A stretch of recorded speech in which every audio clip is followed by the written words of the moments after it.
रूस, चीन और भारत में किसका देगा साथ? क्या चीन के कहने पर भारत से रिश्ता तोड़ेगा रूस? क्या अमेरिका होगा भारत का नया दोस्त?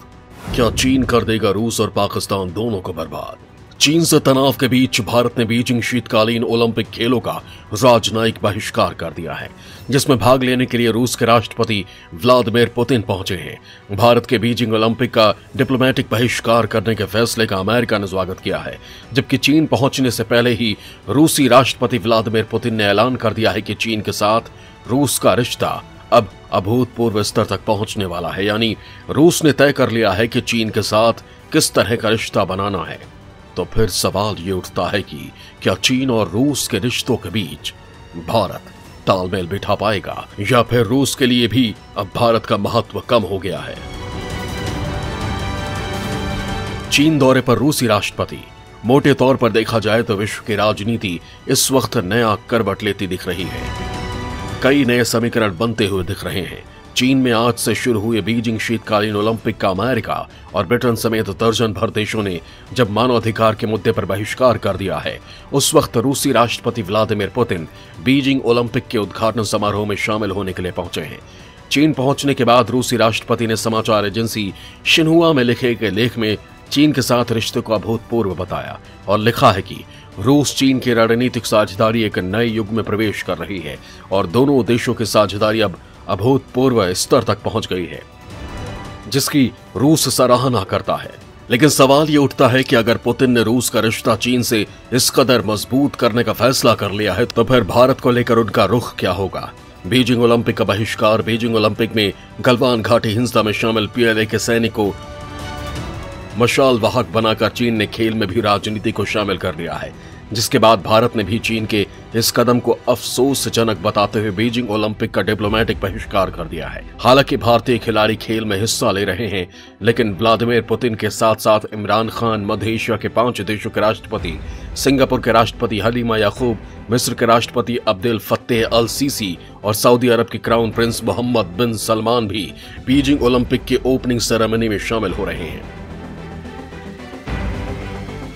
जिनके जरिए शी जिनपिंग अमेरिका को चुनौती देना चाहते हैं। तो फिर चीन में सजी तानाशाहों के इस चौपाल को लेकर भारत का रुख क्या होने वाला है, और बदलते वैश्विक राजनीति में क्या भारत अभी भी गुट निरपेक्ष तरीके से आगे बढ़ेगा? बड़ा सवाल अब ये है। चीन रूस में कई नए करार। रूसी राष्ट्रपति व्लादिमीर पुतिन ने बीजिंग पहुंचते ही चीन को 10 अरब क्यूबिक मीटर प्राकृतिक गैस की आपूर्ति करने के लिए तैयार हो गए हैं, और माना जा रहा है कि गैस सौदा कर रूसी राष्ट्रपति ने ब्रिटेन समेत यूरोपीय देशों को बड़ा झटका दिया है। इसके साथ ही पुतिन ने यह भी कहा है कि चीन को हाइड्रोकार्बन की आपूर्ति पर रूसी तेल व्यवसाय के पास नए समाधान हैं। यूक्रेन संकट के बीच जब आशंका युद्ध होने की है, तब चीन के साथ गठबंधन कर रूसी राष्ट्रपति आने वाले वित्तीय संकट से निपटने की प्लानिंग भी कर रहे हैं। असल में देखा जाए तो ताइवान को लेकर चीन और अमेरिका में तनाव है, तो यूक्रेन को लेकर रूस के सामने अमेरिका है। लिहाजा चीन और रूस ने दोस्ती कर ली है, और चीन जब खेल का राजनीतिकरण कर रहा है, पुतिन ने उसका मौन समर्थन कर साफ कर दिया है कि उनका इरादा क्या है।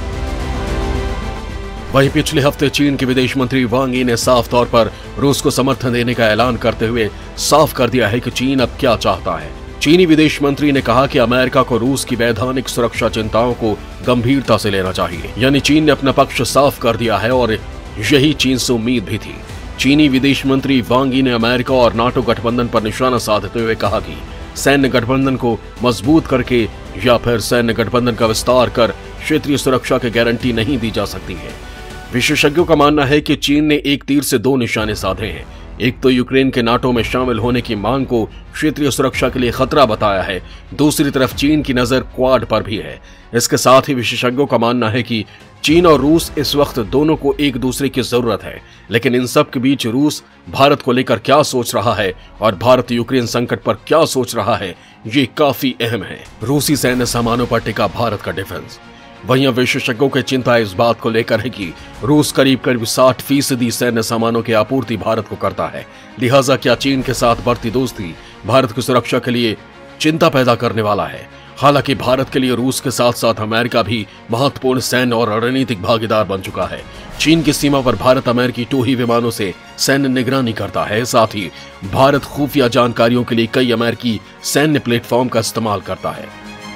इतना ही नहीं, चीन की सीमा पर तैनात करीब 50,000 से ज्यादा जवानों के लिए भारत से यूरोपीय सैन्य भागीदारों से ही गर्म कपड़े मंगवाए हैं। लिहाजा भारत के लिए रूस और अमेरिका में एक विकल्प चुनना काफी मुश्किल होने वाला है। लेकिन भारत को अभी भी अपने डिफेंस सेक्टर से रूसी सैन्य सामानों को रिप्लेस करने में कई दशक लग जाएंगे।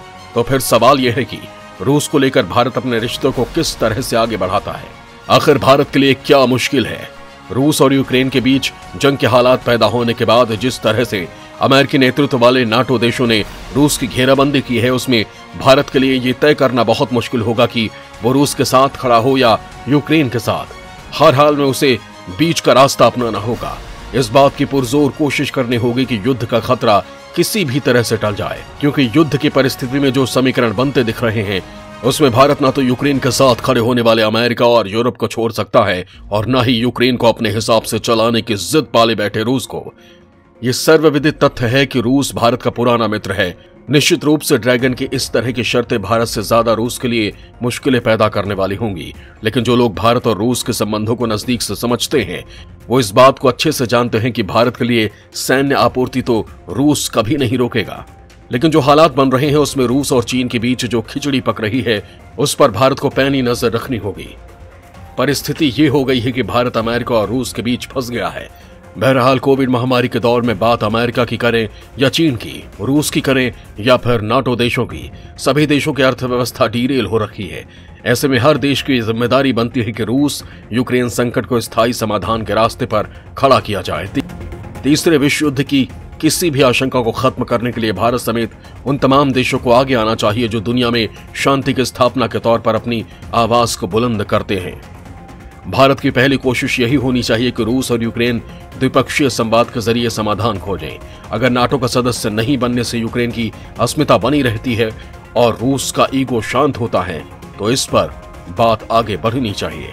लेकिन अगर ऐसा नहीं हो पाता, जो अमेरिका की चाल से साफ साफ दिख रहा है, तो रूस और यूक्रेन के बीच सैन्य टकराव की परिस्थिति में रूस पर पश्चिम के देश प्रतिबंध लगाएंगे। इसका असर दुनिया के बहुत सारे देशों पर पड़ेगा। धीरे धीरे पूरी दुनिया जब गोलबंद होगी तो जो जिसके खिलाफ खड़ा होगा, ताकतवर देश उस पर प्रतिबंध लगाने शुरू कर देंगे और पूरी दुनिया में तबाही मचनी शुरू हो जाएगी। ऐसे में भारत की डगर आसान नहीं रहने वाली। ऐसे में भारत का रुख क्या होगा ये बहुत महत्वपूर्ण है। जिस तरह से अमेरिका और रूस के बीच तनातनी, रूस चीन की गलबैयां, रूस के करीब आता पाकिस्तान आदि परिस्थितियां बन रही हैं या बन गई हैं, चीन को दुश्मन नंबर 1 मानने वाले भारत के लिए अमेरिका है मजबूरी, रूस है जरूरी के कूटनीतिक फॉर्मूलों को ध्यान में रखकर आगे बढ़ने के अलावा और कोई रास्ता बचता नहीं है। आपको ये वीडियो कैसा लगा हमें कमेंट बॉक्स में जरूर बताएं। वीडियो को लाइक करना ना भूलें और चैनल को जरूर सब्सक्राइब करें।